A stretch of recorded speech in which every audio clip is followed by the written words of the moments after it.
Hey, happy New Year, everybody. Welcome to Musings episode number 336. Looks like Scott's on the phone. So he's going to be a few minutes here. So I guess I'll just kick us off for a little bit here and welcome everybody to a brand new year and another new Odd Musings. So let's start off with Loringer Family Chiropractic Center PC, located in Belleville, Michigan and Dexter, Michigan. They take great pride in providing the finest chiropractic care to each and every patient, offering on-site digital x-rays, orthotics by foot levelers, young limb essential oils, aromatherapy, full line of vitamins, all in a family-oriented environment. Give them a call, 734-697-424. You can also visit them here on Facebook. And on Facebook, you find them under Loringer Family Chiropractic Center PC, where they have 785 likes and 804 followers. You can like them, message them, call them, and check in with them. When you're calling the number, you are calling the Belleville location, which is their primary location. I used to go there all the time. I switched over to the Dexter location just because of my scheduling. And it works out for me to see Dr. Anna over there, but there's also Dr. Corinne, Dr. Brian, and Dr. Lisa available to see as well. And then we also have Scott. Team Titans of Real Estate. Why? Because you matter. That's right. Even though we utilize the latest in tools and technology to maximize your home buying and selling experience, we never forget at its core, it's a people business. And with 2024 upon us, can you believe we're almost a quarter of a century through the 2000s here? That's crazy. It's nuts. Time flies. Interest rates, we've been seeing them come down a little bit. Projection is they're going to keep going down for a little bit more. And then in the longer term projection, they're projected to go back up, and actually quite a bit from what I was reading. So really, if you're looking to make a move in the next year or two, you might want to strongly consider doing it in this next 3 to 6 months, because that may be your perfect window of opportunity there. So give us a call. 586-549-6096 is my cell. I'm putting it up there on the comments there, or our team line 586-232-5144. Well, we can, if you don't have a lender, we can hook you up with one of our many lenders that we work with, and they can look over your finances, your taxes, your credit score, tell you what you could get pre-approved for now.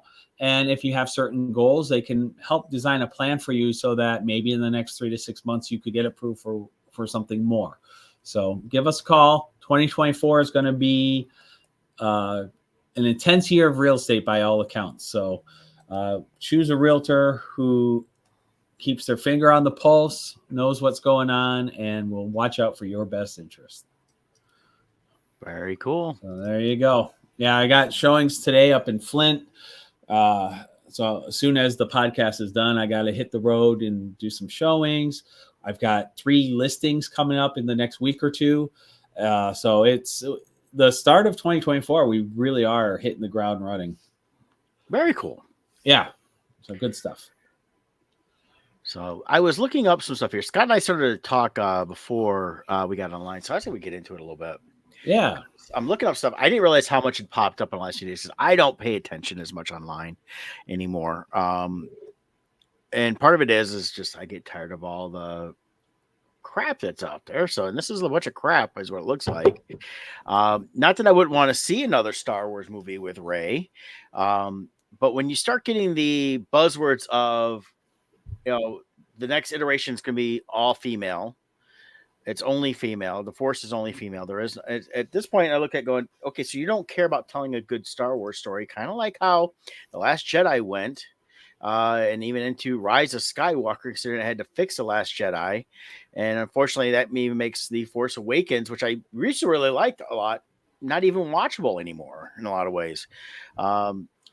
Because the other 2 movies ruined it.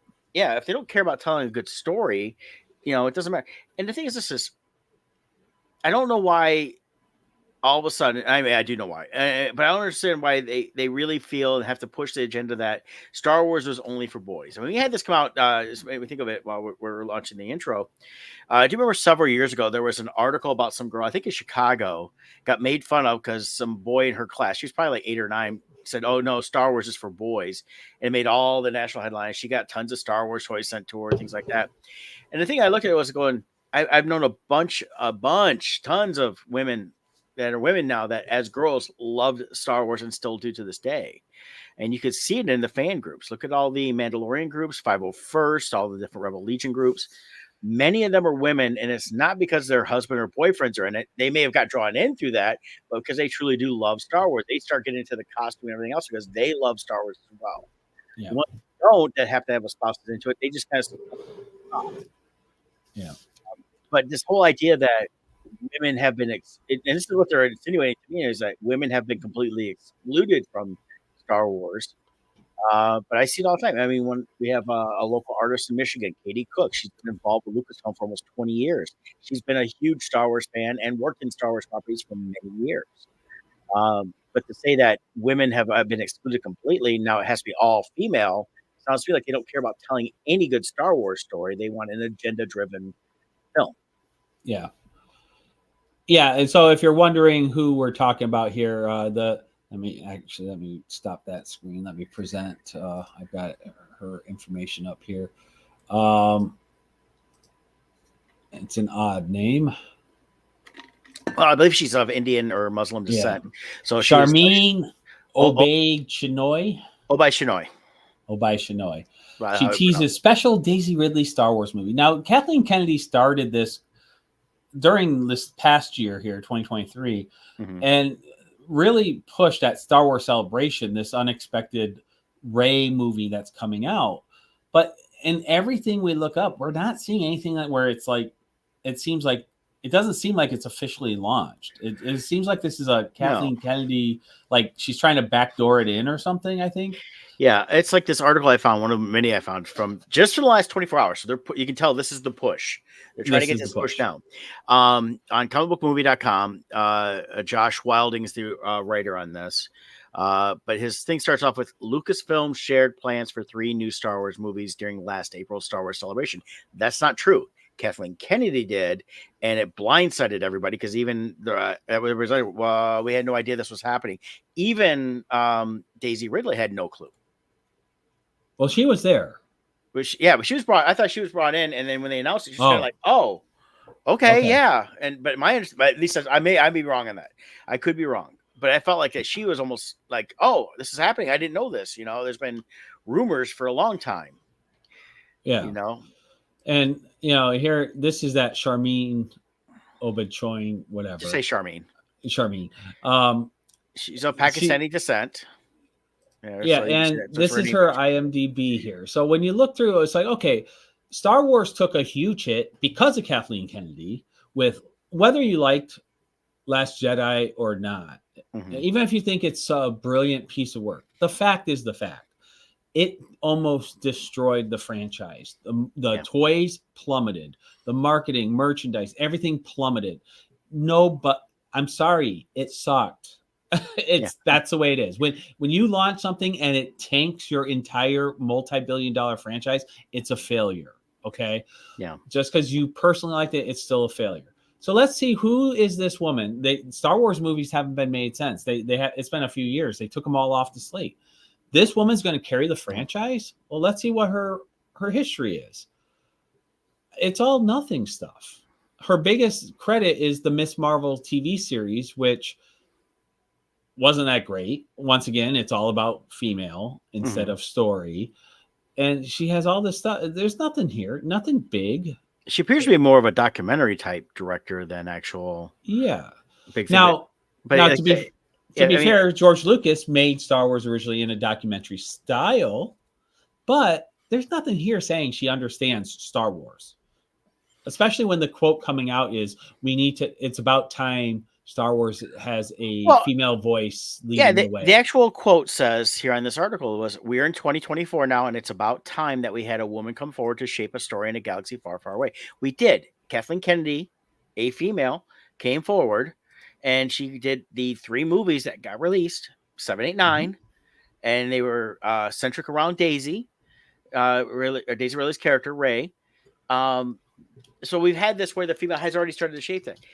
But if you pay attention to what's really been good story, look at like what Filoni and Favreau done. These are 2 people that came in that understood where the Star Wars galaxy has been and understand where it needs to go.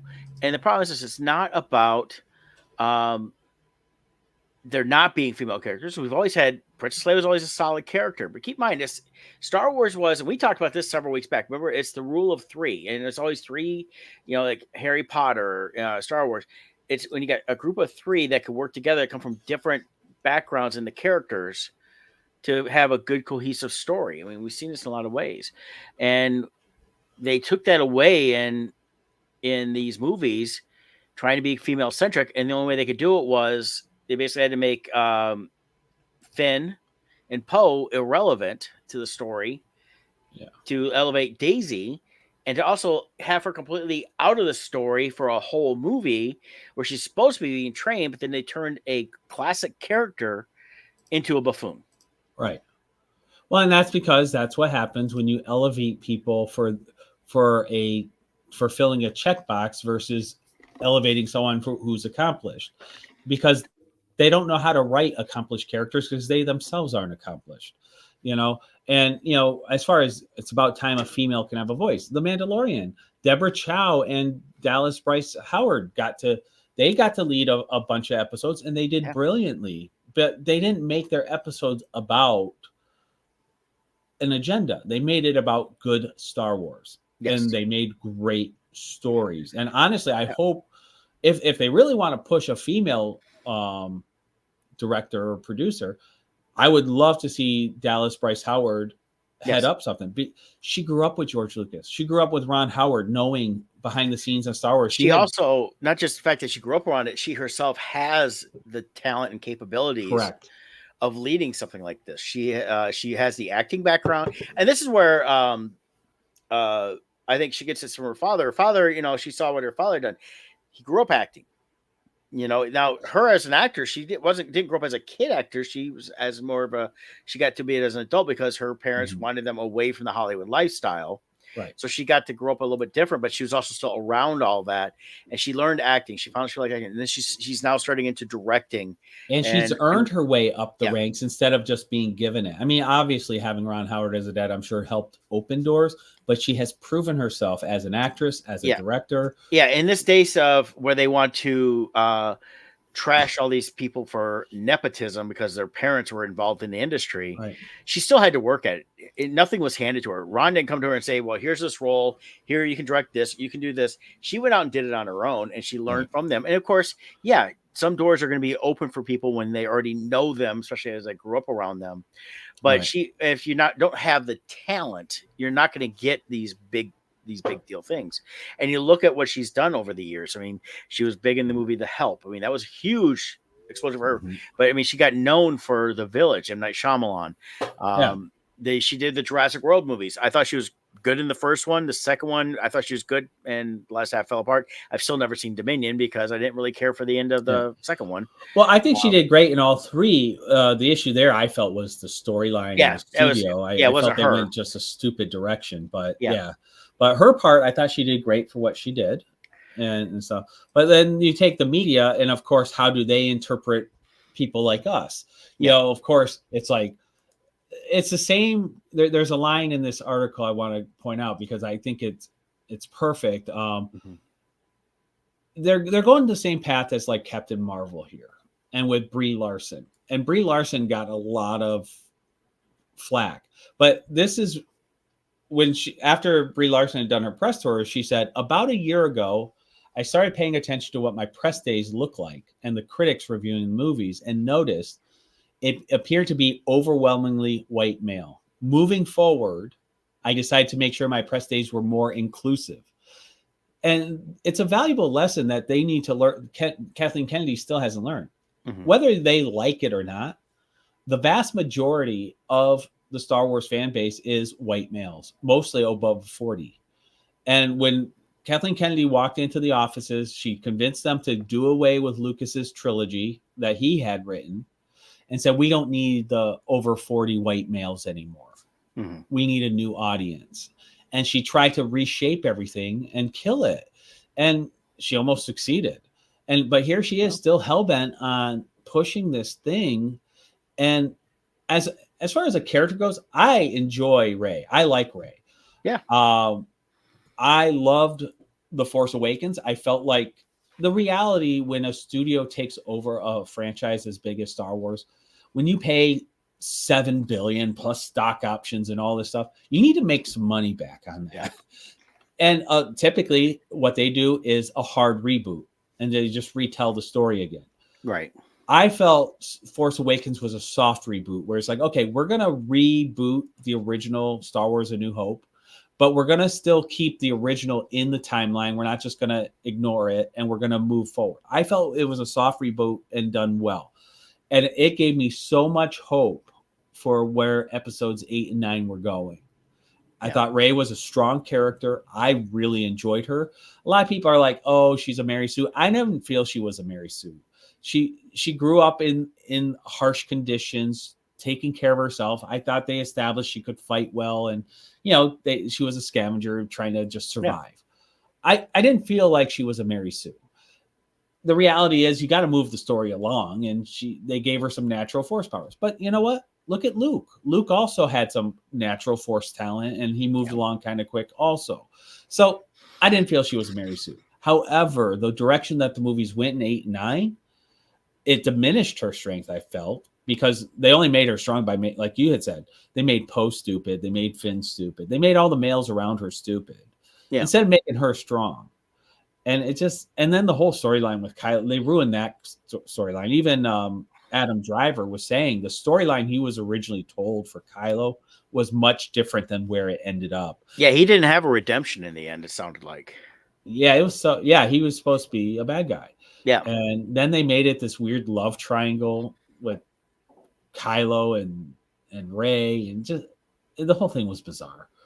Yeah. Well, and that was the whole thing. They when you get to, we've talked about this many times and at length in a lot of different ways, but it really boiled down to, you had a male director for episode 8 that decided to make a fan film that took this and said, no, I got to make this. And he went completely woke and said, oh, nope, the men have to be stupid. So they made Poe do something completely stupid at the beginning. They got people killed, which went completely against his character. He was always the Han Solo-ish type character, you could say. He was going to be a little, in some ways, reckless, but he never would have done what he did there to take on a giant dreadnought and go after like he did. It's and the whole point of his character was to prove how toxic masculinity was. His choices are what ruined everything for everyone. Well, and they said that during the thing that they had this general come out, female general, completely supposedly this badass, but did nothing in the film but just sacrifice stuff at the end,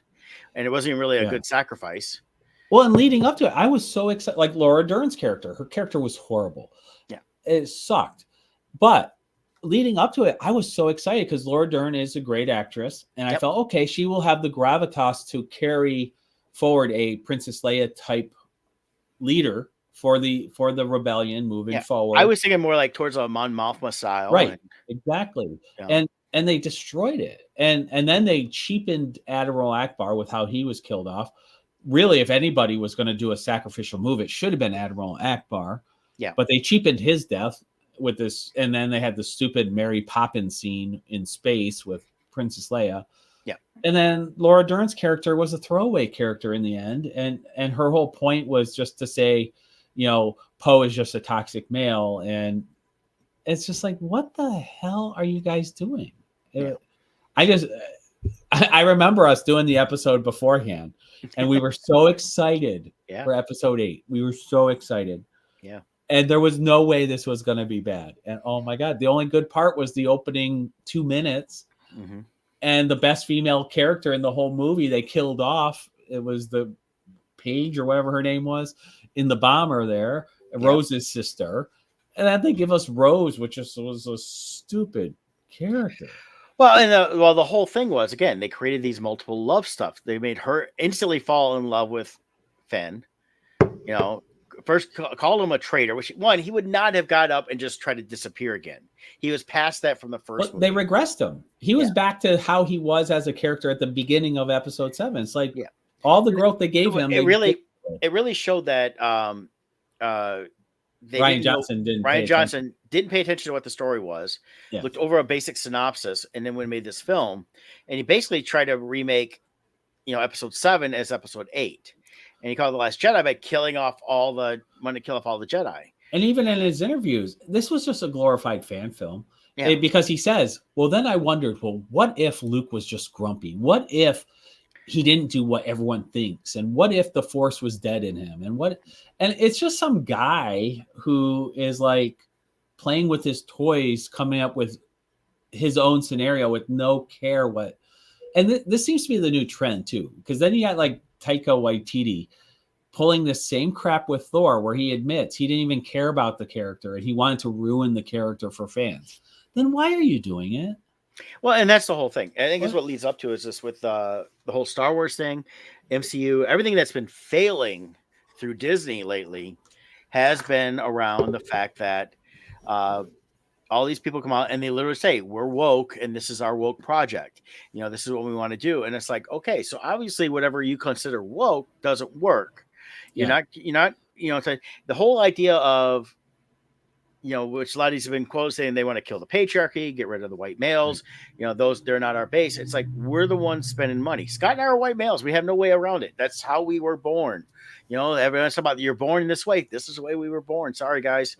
So you can live. You know what? I'm okay with it too. It's I don't feel guilty. No, and you shouldn't feel guilty, and you should be, and everybody should feel, hey, I'm proud of who I am. But the minute you start saying, I'm proud of who I am, but you suck because I personally didn't do anything to you, screw you. I didn't do nothing to you. That's your own problem.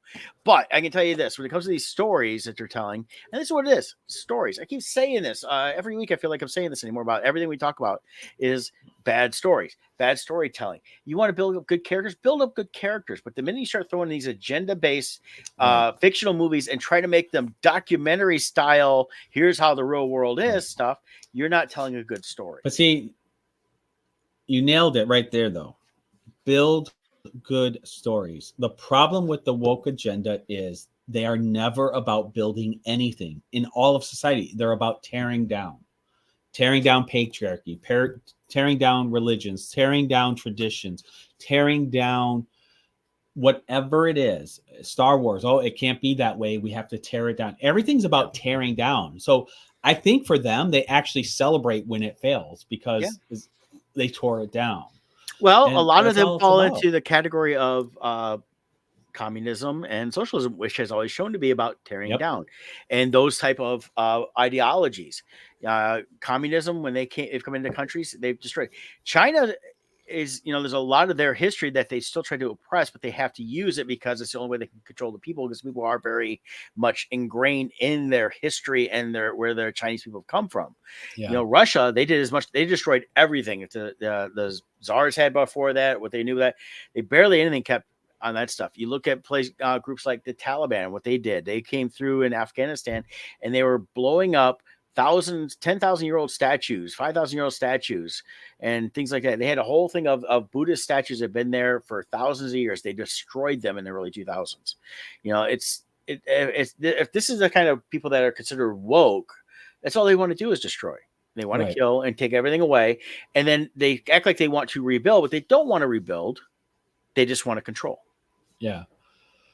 So according to this, the Lucasfilm has the next 2 dates on the calendar for Lucasfilm are May 22nd, 2026 and December 18th, 2026. So roughly 3 years from now.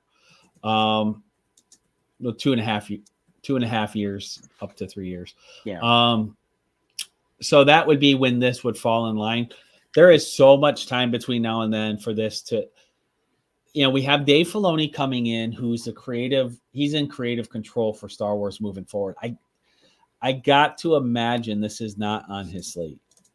And he's not going to want to take over and be responsible for the creative direction of something and have something as monumental as the first Star Wars movie dictating where everything's going. Yeah, and he took So over November 21st is when they announced him, or it was actually in the news and everything. Variety had it, the article, stuff like that. Everything you're seeing here is right now, all these studios and stuff. One, they were just getting back to work from the strikes. Now they were at their Christmas breaks. This is the holiday break for they take a couple weeks off or whatever. Nothing's really in production.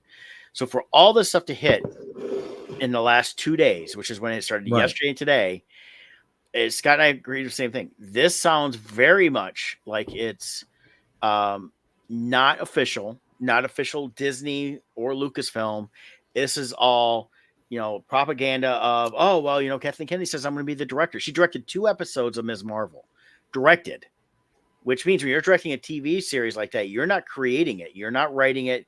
You're not doing it. You're just coming in saying the writers hand you stuff and you just basically handle the day-to-day production. You can put your own little spin on a few things, but you still have certain things you have to follow. Of course, right. in a couple articles, if you look at it, like it's the best reviewed MCU TV series. Well, that's not saying much in this day and age. As we saw, most of them didn't get very good reviews at all.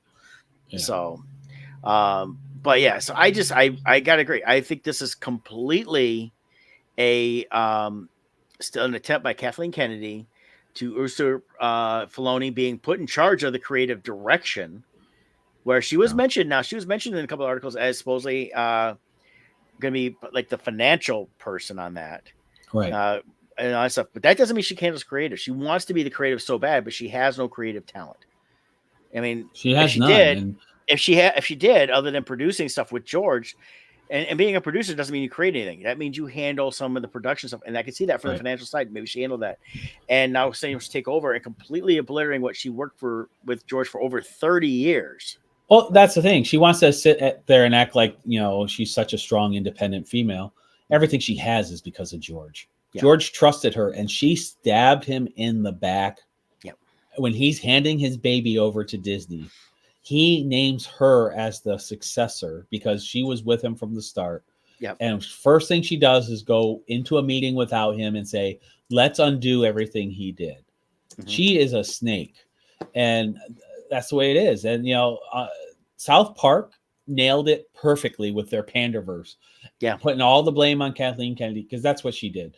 You look at everything her fingerprints are on. She does not, like Brett said, she can't create anything. Mm-hmm. She can't. Everything she did.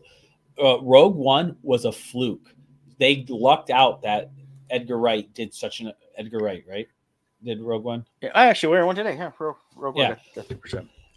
Brilliantly done. But it's because she had her hands off the wheel, and he just happened to make an amazing movie. Right.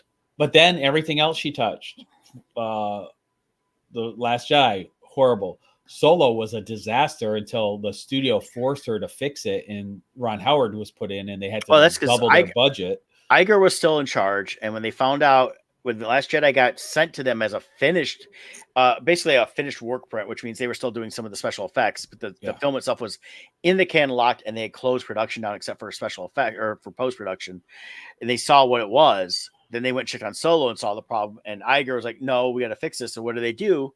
They called in Ron Howard. Yep. To come in. He knew the Kasdans, worked with them on what their story was. Yep. They went through the footage to see what they could use. And you can tell there's a difference in the footage at different times on how Donna Glover speaks. He brought in voice coaches and acting coaches so they could mimic the way the original actors were. And it was Gareth Edwards is the director. Gareth Edwards. Yeah.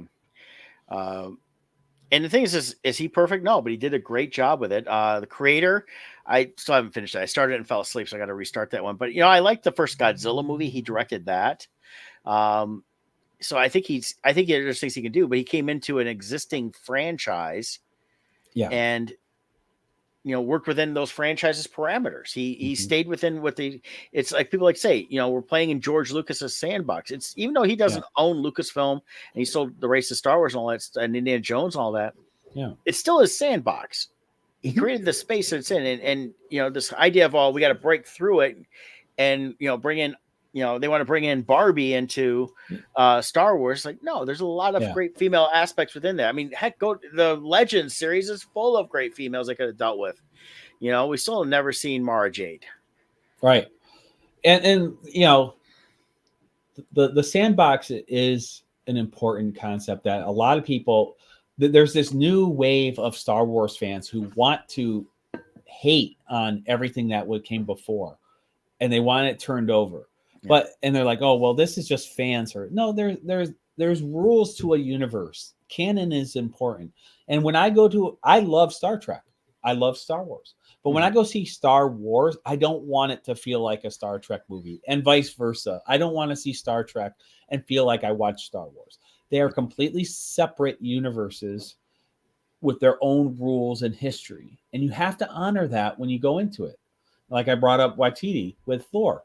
He didn't care what the thing was. And then supposedly he was writing a Star Wars movie, and he's working with Natalie Portman. He's like, hey, have you ever thought about doing a Star Wars movie? I'm writing one right now. And she's like, well, I'm kind of Anakin's mom, Luke's mom.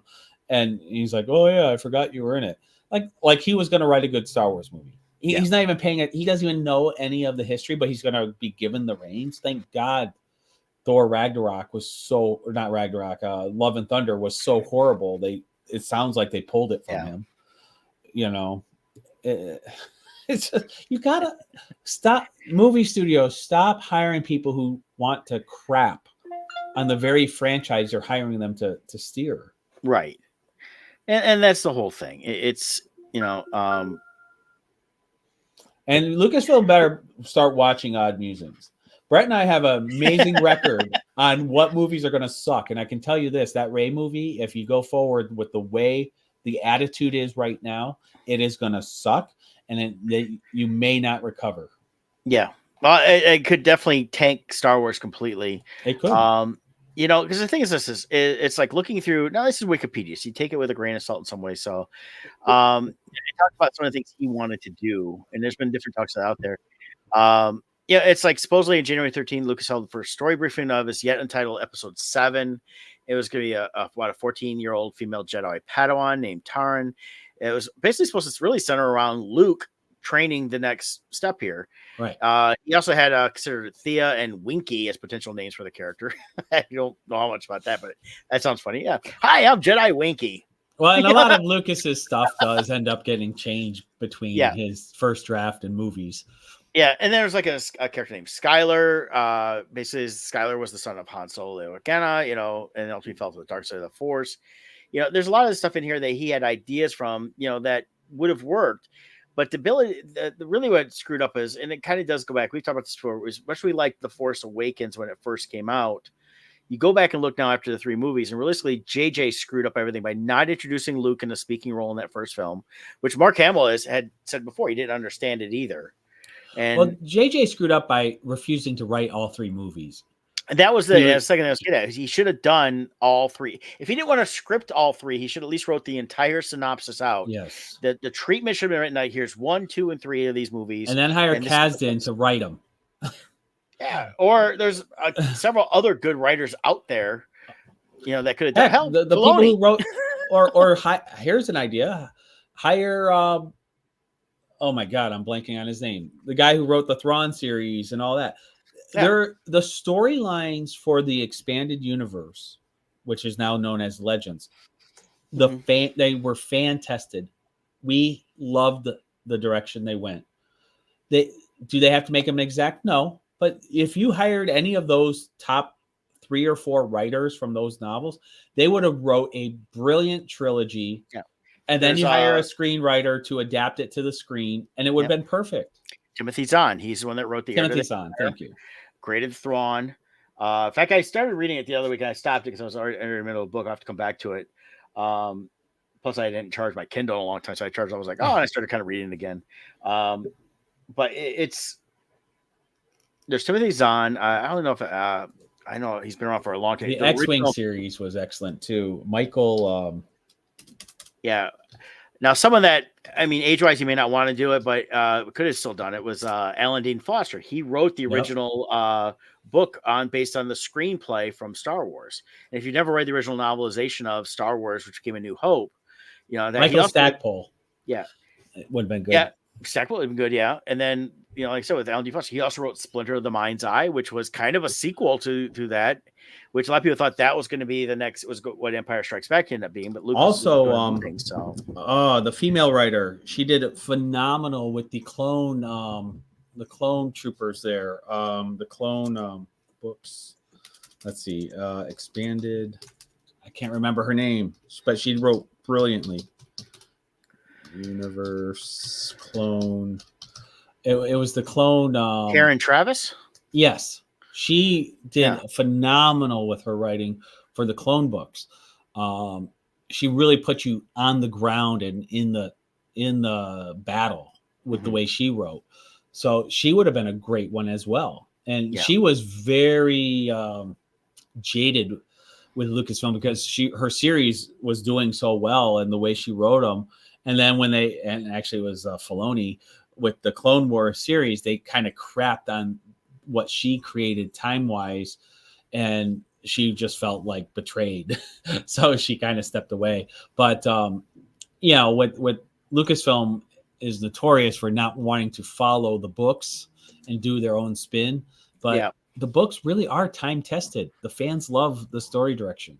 The Jaina and Jason Solo, those characters, the Mara Jade, all those were so well received, and hopefully we're going back to it with Filoni. Well, that's what Filoni's been good with. Well, he did his own thing in the Clone Wars cartoon because he had to. I mean, that was, like I said, at the time, George was like, whatever's those books and stuff, that's separate. Right. He's always treated it as an expanded universe, but not the canon. He's always said that. But at the same time, it's like, that Filoni's like had read all that stuff because Filoni's a fan. Yeah. He read all the books. He watched all the different things that were done.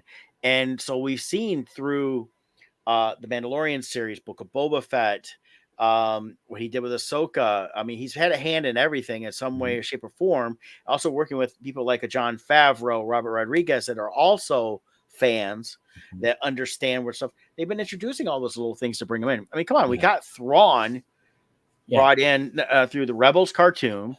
Did a great job of introducing it. It wasn't the way it was introduced through Heir of the Empire, and that was fine. But they introduced him, and I mean, Heir of the Empire, he was already post Jedi at this point, so this was all stuff that was happening prior to A New Hope, Battle of Yavin. So he's able to kind of change the character a little bit, but still kept him pretty much how Timothy Zahn created him. Yeah, the brilliance of Filoni is he does know the full history, both expanded universe and current canon. And with that, he knows, because he is a fan, he knows what we want. And so what he does is he masterfully figures out creative ways to take those expanded universe characters and weave them into the current canon so that, yes, he has to make changes, but he stays as true as possible to the original creation at the same time. And I think he does such a great job of doing that. Yeah, I agree with that. And it's, I think, originally we didn't have a plan for today's show to make it almost supposed to be Star Wars again, but it was, again, this stuff gets dropped and we're going to talk about it because it's something that Scott and I are both passionate about. Is we love good stories. And that, when we've harped on this one a lot, but when they start coming out with this, I was like, we're gonna throw our 2 cents in there on this. Yeah. And if they want to listen to us, and if people want to criticize, that's fine. But it's actually the truth on this stuff is, if it sucks, it sucks. And the whole thing is like with the Ms. Marvel thing, nobody's talking about the movie. The second Captain Marvel movie. The Ms. Marvel series, the Marvels, Ms. Marvel is a series, didn't get much talked about. I even saw stuff set up at San Diego. And while there's people lined up to get their picture taken on the lamp with the lamp posts because they had it set up for you to do that, it wasn't something that you had to wait a long time. People weren't that excited for it, and it was relegated to the back of the show, facing the bathrooms. A couple days ago on TV, they had a whole Marvel marathon, and we were watching that. And the last couple Avengers there, Infinity War and the other one. Anyways, in times reminded me of how good those phases were. And like, it's the scene where Vision and Scarlet Witch, they're kind of in plain clothes and they're thinking about getting married or whatever. They're going off to do their own thing.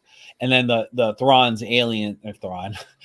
Thanos's aliens show up and attack, and they stab Viz through the back, and she's fighting them off, and it looks like they're going to lose everything.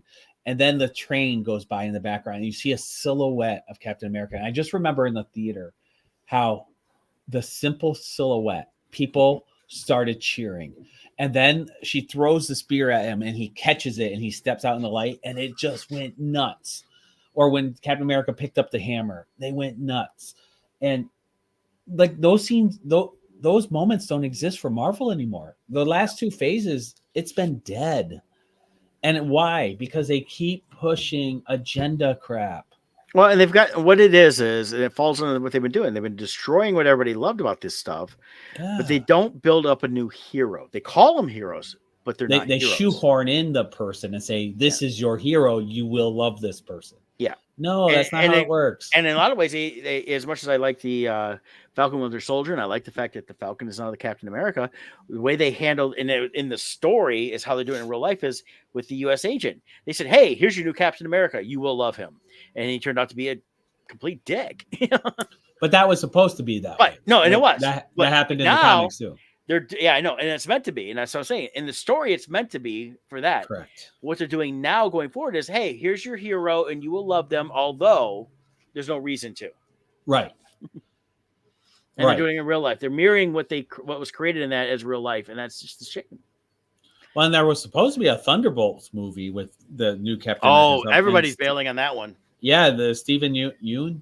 Yep, he bolted. Name? Yep, he thunderbolted out of there. Yeah. It's scheduled for next year, but I don't think they haven't shot anything on that either. But yeah, Stephen Yeun has said he's not doing it. There's been a couple other ones that have walked away from it. Actually, I believe also movie-wise, the actor who played Shang-Chi, I think, announced he's done. I don't think he's doing any more Marvel stuff. Yeah. I thought I read that. Yeah, big one is Stephen Yeun dropping out, but I saw a couple other things. But again, where it was going but the other thing with Marvel MCU, and I was going to bring this up today too, is they're now pushing out who's going to be the next king, and it's and most of it again feels like similar speculation on how Kathleen Kennedy's doing. It's all these articles popping up, and for a little bit I've seen, I'm like, just kill the storyline, be done. Kill the storyline. You got to start fresh. Yeah, I would even go far as to say, only come out with fix the Captain America movie for whatever's moving forward. Make that the only movie that comes out over the next 3 years. Realistically, and the only thing they need to do with these movies is they need to be standalone films that don't try to build up a new big bad like that, because they need to reestablish characters. So what they have to do is you're doing phase one again. Yeah, and with phase one. Yeah, you do the Falcon Winter Soldier. There's your carryover because you've already established it. You have a good Captain America there.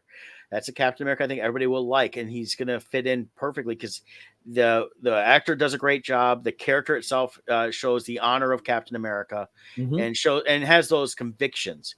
That should be a standalone movie. Number two is you introduce the Fantastic Four, standalone film, and they don't necessarily they don't want to do a full where all we see them what happened to them.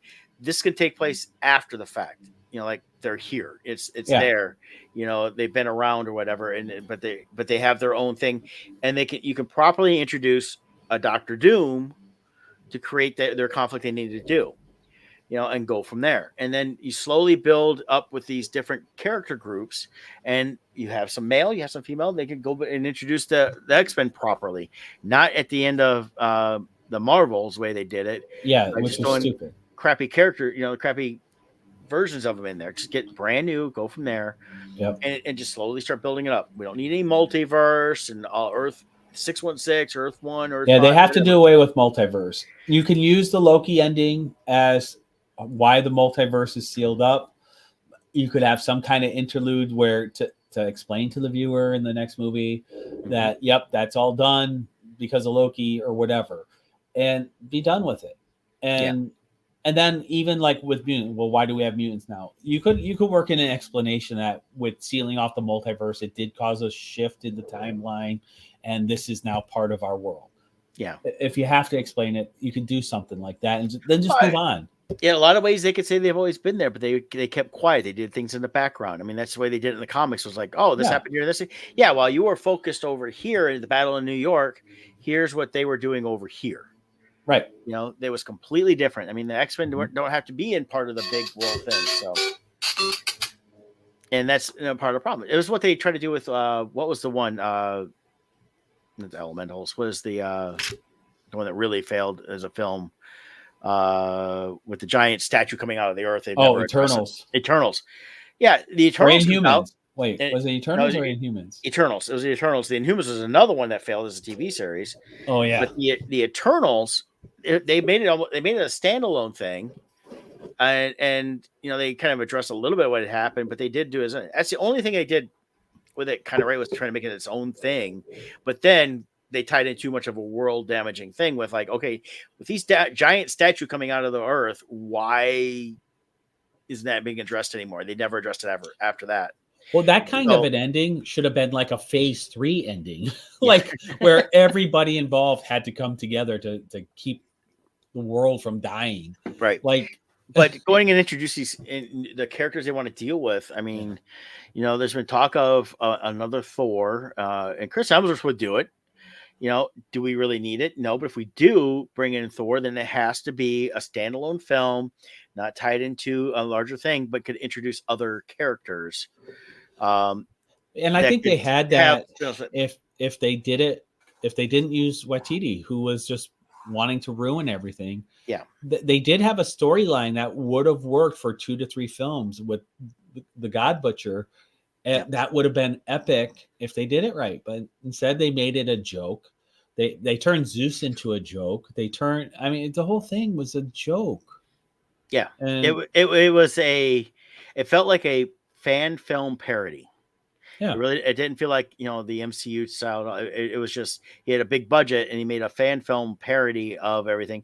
It's something I almost expect from like a South Park guys or something like that, yeah. where they were making fun of it and it's meant to be fun of. But this came out as this is a serious part of the MCU and it's going to have ramifications, and it didn't. It just ruined everything. And it's just a shame that people want to do that. But yeah, if they're going to relaunch everything, I mean, Star Wars has already got the relaunch through The Mandalorian. I mean, that's kind of their key right there. If they want to do a Rey film, one is Kathleen Kennedy can't be involved. Number two is they need to have someone that understands Star Wars. And yeah, I have no problem with them bringing Rey back, doing where Rey is training the new Jedi, because they kind of established her as something new at the end of Rise of Skywalker with the orange blade and everything else. But she has the books and she could actually start doing what they were originally going to do with Luke. This is they'll never be able to get Mark Hamill to come back truly to do those movies again. He's won his age. He's just not in the mood to do it. I don't think age-wise, too. They really kind of burned him. I think if they had the right script with the Yeah. right ending, I think he would come back to give Luke a proper send-off. Possibly. He might have. But I think I it's think going he to still have to be a handoff. It wouldn't be a trilogy of films like originally that was supposed to be. Correct. But the thing is, this is to come in and say only female, is going forward is the wrong way to go. It's realistically, if you're going to do this, you do her training the Jedi, but it's just like they established. Yoda said, always two there are, a master and an apprentice when dealing with the Sith.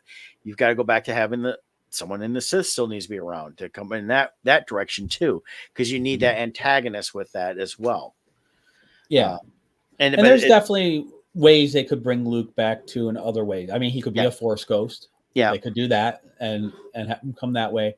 Also, the one thing to remember too is the comic books are considered canon. Now, whether they stay with it canon and don't, whatever. But so in the comic books, there is this planet where if you go there, it's called the Living Sea. It's like all these mushrooms and things, like the whole planet. But it somehow absorbs your essence and it will clone your essence into that being. So everything you are up to that point remains there. So there is a clone of Luke existing on this planet. He went there and visited in the comics.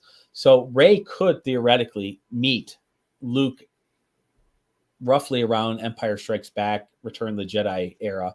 Mm-hmm. She could go and talk to him face to face in this planet. Now he wouldn't know anything that happened after the time he leaves the planet, but he could know everything before. So there is ways where they could do a younger Luke or a Force ghost Luke.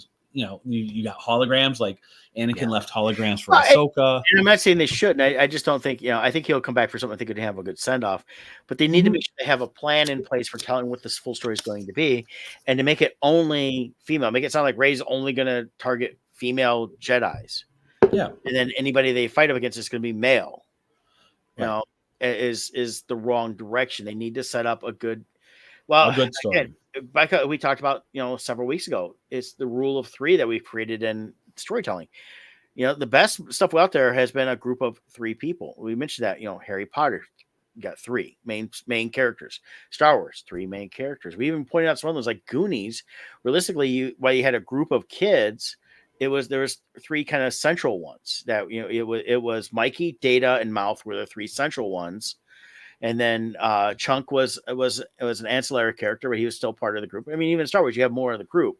So Chunk was in some ways, I would say, was in a way, it was a lot like almost a Chewbacca type character, or was fitting in like a Lando character. They were there and they could be a part of things, but they weren't the central focus. I mean, everybody loves Chunk and Goonies, don't get me wrong, but and then everybody else from the older brother to the two girls were the ancillary characters.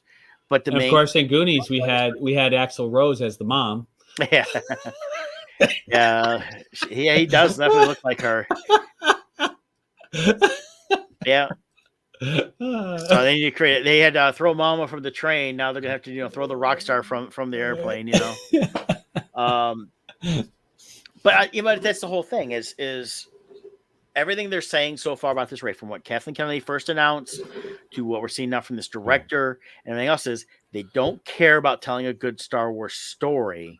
Correct. They just care about destroying what Star Wars was prior to them coming in, and saying they're creating something new when realistically all they're doing is just destruction.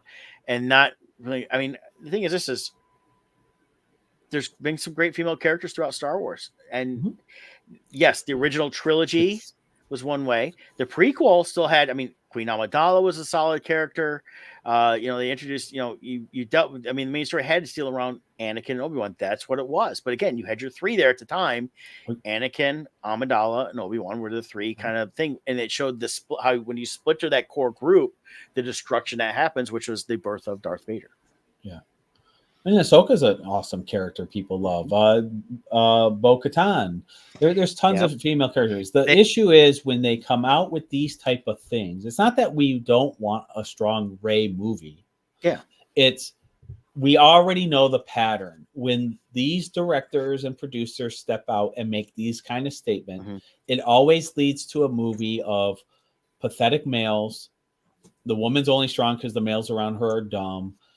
And it's agenda driven. We see it over and over and over again with the female Ghostbuster movies, all of these female led movies where the goal is female led. It always ends up this way.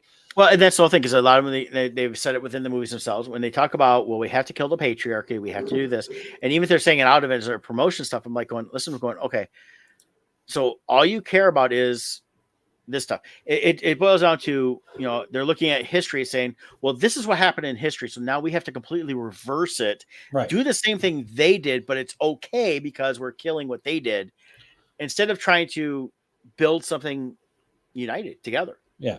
And what they do is they come out in their press tours. The Marvels, they did the same thing. It's the same pattern every time. They did with Ghostbusters and everything else. They come out and say, hey, white males, we don't like you and we don't need you. Yeah. And then the movie comes out and white males don't show up. And then they say, oh, we failed because white males. So, well, wait, you told me you didn't even want me there. So I didn't go. Right. And by the way, where's your female audience? Yeah. How come women aren't going to these? Because you're not making a good movie. Women don't go just for the sake of going. WNBA, Bill Burr talks about it all the time.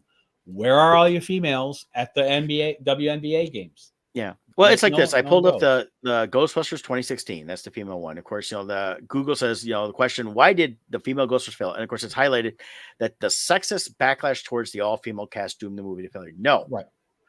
It had a good solid opening weekend because we all went and saw it because we wanted to see another Ghostbuster film. You got 20 minutes in the movie, they introduced Chris Hemsworth, and what happened? Every single one of those women were like, oh my God, he's hot. And, or the three main white leads, I should say, were like, oh my God, he's hot. And they got stupid. They were like, oh my God, I got like no.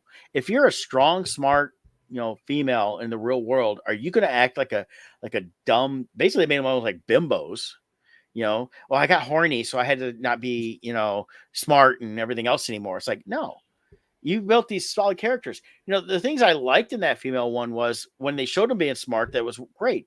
When you got the McKenna character, Kate McKenna character, building the stuff up, I was like, okay, that's a neat little thing where they're building it up. They spent too much time on building the stuff and testing it. It took away from actual what the story was, because basically the story was, oh, now here's all these ghosts, we'll just go and get them. And they created the bad guy being their secretary. And he got, and it was he was billed as being stupid himself because he was a good looking guy. And they're trying to, oh, see, all the good looking women are just stupid in those roles. No, I'm sorry. Annie Potts character in Ghostbusters was a good looking woman, and she was smart, and she pretty much ran everything for them. Well, and then with the new Ghostbusters too, the young girl, Yep. they have her being really smart. I like her character. They're building her up. I could see her down the road being the lead of the Ghostbusters, but it's not shoehorned in. Yeah. It's a good role, well written role, and it's a strong character. Yeah, and I said the whole thing with them saying that it's is because of sexism. No, well, it was bad storytelling, bad writing. And you took what could have been really solid characters in these female Ghostbusters. And one is they weren't really that funny. Number two is they were trying too hard to be funny. And then three is they made them stupid. Yeah. And when they make them stupid, and then also, oh, well, I don't know how we were so blind because he was so good. They never would have fell for that because they also weren't honoring the past. They were trying to create a whole new timeline. Honor the past. Like that's what they're doing in the new ones is it's an extension. They're not just saying that never happened. It's an extension of the universe and growing it. Why would you build something so successful and then ignore it? Yeah, and that's what you're doing with they had the Ghostbusters Afterlife paid homage.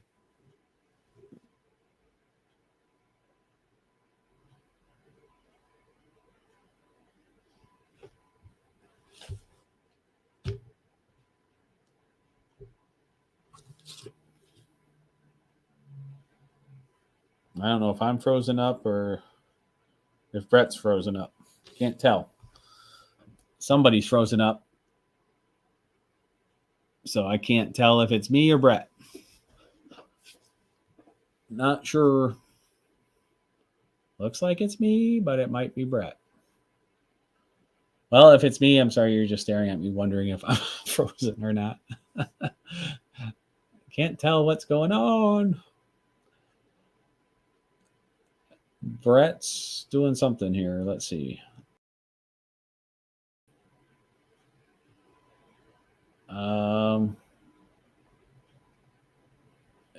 You're saying it's Brett frozen? All right. Well, on that note, I will just end the show and say goodbye, everyone. Happy New Year to everybody, and we'll see you next week. Take care, everyone. Let's get the final credits going.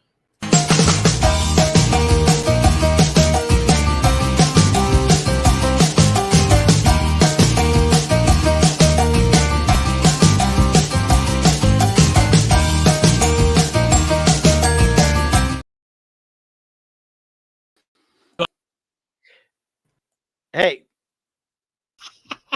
Did you want to talk more on the air? I said I'd be right back. So what? I said I'd be right back. I texted you. Oh, I didn't see that part. Yeah, my computer locked up all of a sudden out of nowhere. I couldn't tell if it was me or you, and then Connie put it's Brett. So I'm like, oh, okay. I'm sitting there. Sorry, everyone's just watching me sitting here wondering if it's me or not. Yeah, no, and my computer just locked up, so I just shut it down and turned it back on and fine. It's weird. My computer locks up every once in a while, and I don't know why. I'm still trying to figure that out. So it's got to be something in this Windows 11. There's always some stupid glitch. Always something. But as Kathleen Kennedy heard us talking and put a freeze on you. Yeah, miserable witch. But as I was saying about the Ghostbusters, I started to say with the Frozen Empire is it's a relaunch at this point now. They've got these existing characters from Afterlife. Yep. They established this thing. They dealt with the past. Yep. And they were got rid of Gozer, everything else. And now we have a brand new villain. Yep. and It's and in a it's a new brand new direction. launch, and they're setting this up. They're gonna have some of the classic Ghostbusters, and I'm looking forward to it. I'm looking forward to seeing this movie. And guess what? The what's her name that plays the main girl in this? Her mom's in it. You know, we've got Paul Rudd, you know, the kid from Stranger Things. All these guys are all back, and they're setting up something that can be going forward for other Ghostbusters. I have a feeling this is gonna help launch the franchise storyline they've wanted to do for many years. Yeah. One So thing I actually would be cool if they could incorporate it now is I only learned this recently. You probably know it because you know more of the history than me. But Eddie Murphy was originally going to be Winston in the yes, Ghostbusters they movies. they originally wanted Eddie Murphy, but he was too Yeah. busy with 48 Hours, Trading Places, all that. Yeah. So he had contract Originally, issues. Aykroyd and Ramis were writing it for Belushi. Belushi was supposed to play the Bill Murray role. So when Belushi died Right. and they brought in Bill Murray, they actually did a lot of rewrites because the jokes didn't work for Bill Murray for his style. They Right. worked for John Belushi. And in a lot of ways, as much as I loved Belushi's stuff, you know, on Saturday Night Live, some of the movies he did, a couple of later movies, I was never a big Yeah. fan of, like Continental Divide, Neighbors. Was never really that big a fan of those. I think he'd have been fine in it, but realistically, Bill Murray coming in with his style of comedy, Made it work better. I think so. I Yeah. think it did. It would be cool to get Eddie Murphy into it maybe now in the future ones here. Bring him in they somehow. need to make him a ghost. And the thing is they're when they sneak in, all you hear is Have him wearing his Gumby outfit. yeah, I'm Gumby, damn it. You know, there we go. We've got to kill Gumby. I'm Gumby, damn it. Or you can be all his Saturday Night Live characters. Yeah. So I'm Gumby, damn James it. Brown. Mr. Robinson's Neighborhood, you know. Oh yeah. Yeah. Welcome to Celebrity Ghost Hot Tub. Wow. Yep. So that'd be funny on that. So I mean, well, he did do the Haunted Mansion movie, so they could I'll say, well, he's got the Haunted Mansion ghost part of it too, but yeah, the original one. But yeah, so it's I'm looking forward to it. And again, I like movies that have a good cast, that have good characters. I don't go into any movie thinking, oh, I want to go see this because it's a male lead. Oh, I want to go see this because it's a female Right. lead. I go into it because looking for good characters. It's like, you know, there's different things coming out. Like I watched oh gosh, why am I blanking on it? The Denzel Washington film that came out this past year, number 3. Equalizer. Equalizer. No. Yes. Is it Equalizer? Yeah, Equalizer 3. So I That was watched well done.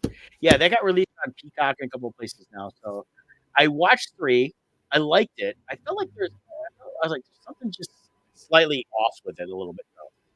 So I went back and watched Equalizer 1 and 2, and I realized that 3 was kind of wrapping it up, but they left a lot behind since they did episode number 2 to 3. And then of course the end of 3 with the picture of the woman with her, it was actually when she was a girl with her parents, was actually his friend and her husband that from number 2. Mhm. She was in the first one as well a little bit too. In a lot of ways, it almost felt like they needed another movie in between 2 and 3 to explain why he was where he was at 3, because I felt like it left a lot of that exposition. I liked it though. I like that style. He's essentially a John Wick without the over the topness. He just has a certain set of skills, and they always show him with the close-ups, the eyes, things like that. He's very methodical, and he's in his mind. What we see happening over 30 seconds of film with him before anything happens in a split second in his mind, and calculating exactly how things are going to go. Right. So, and I like that. And then, of course, the kid at the end of 2 that he befriended in where he was living at, you know, I think there's more story that could have been told after 2 before what became 3. Yeah. I still like them. Funny thing is, to be able to stream them because I don't own them, I had to go and watch episode 1, I think, on Hulu, and then number 2 was on a different one, and then 3 different streaming services to watch all 3 movies. So that's kind of what I did this past week, and I started watching. I got through the first 4 episodes of the Percy Jackson series, and I'm liking that one too on Disney. Oh, okay. Which leads me to one last thing: is did you notice that Echo gets released next week, and they're dropping the entire series at once? You know, I forgot that was coming out. I feel like I haven't heard anything on it. So for them to release it all at once, that just shows they're kind of giving up on it, I think. Yeah, there's no faith in behind it. Yeah. Yeah. They announced it. I saw a trailer for it during the Michigan game the other night. Yeah. So it came out and say it's coming because it was on ABC. It's like, coming next week was the 9th. So it's next week, Tuesday, all 5 episodes, not even 6, 5 episodes of Echo. Interesting. And it's the entire series. You can binge it. So when they're doing this with these series now, what I speculated before on the show here is with Disney is when they drop the entire series, they have no faith in it. And it's probably not going to go forward much anymore. That's what they did with the last Santa Clauses. They pretty much just dropped it and said, here it is. Yeah, I think this year is going to be the year of streaming services dying. They're going to start putting out a lot less content. They're also changing. Starting at the end of the month, Prime is going to having ads. Yep. And if you want no ads, becoming network TV. Yeah, and if you don't want the ads, you have to pay extra, even as a Prime member. Yep. So I think Disney learned that with these series that nobody's going to care about week to week, they dropped the entire series. They started that this past year, and by doing that, because Percy Jackson is still released one a week right now. So those are ones they care about because that's an ongoing show that they're trying to build the following as well as keep the anticipation for it going instead of just a binge and drop. They want people to watch it straight through, but not at once. Yeah. Yeah, it'll be interesting to see where things go with these different services, but it's kind of coming full circle. I think studios are going to focus more on movies again, instead of, because I think they're realizing that the streaming model it's this consumption monster, and you have to put out so much content to keep it fed, and so when you put out that much content, you sacrifice quality. And then when you sacrifice quality, people are like, this is crap. And then they start falling away. So it's streaming series has a place, but I don't know if you could put out enough content. Plus you're watering down your talent and your writers and directors and all those. They're getting spread out between all these different series, the things you want for movies. Overall, everything's getting watered down over and over again. Well, and I think we're seeing it's the merger aspect of stuff too. We saw HBO Max and Discovery merge to become Max. There's been rumors that Max is going to be sold again and merged. Oh, wow. Disney, Hulu used to be multiple companies. Disney pretty much took it over when they bought, 20th Century Fox. Comcast owned 10% of it. But they basically sold that gave that off to Disney. And now they're merging the Hulu and Disney Plus together. Even though they're still two separate apps, it's still they're already crossing a lot of the programs between the two and movies. Right. So they've already started that mixture there. And I think what we're seeing now is it was the television, or not television, but the phone companies. It was the initial thing of, we had AT&T. Then they split it up, and there was a million phone companies. And through the 90s, you saw them start to gobble each other up, especially as things changed in between going to cell phones, long distance change, things like that. And now what do we have? Well, realistically, home phones doesn't matter. AT&T offers a home phone service, and they're pretty much the home phone service company again. Long distance is not a thing anymore. Everything is dealt around cellular, but even that is gone to, while there is still several companies in the country, the main ones are Verizon, AT&T, and T-Mobile. Those are the three primary ones. We've gone back to just a smaller model. Right. And TV, it started off with, just the main networks, expanding the networks, kind of blew up with cable, but a lot of them have gotten gobbled up because when you look at who owns what, it's the same company owning a third of the cable channels now. It's the same people. Right. Just because they offer different places to go look at stuff, it doesn't mean it's any different than what it was before. So we're seeing, I think that's what we're going to see with the streaming is more and more of just closing in and having less to choose from.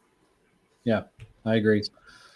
So that's everything. I was trying to get out, I guess, earlier before I got locked up. But yeah, no problem.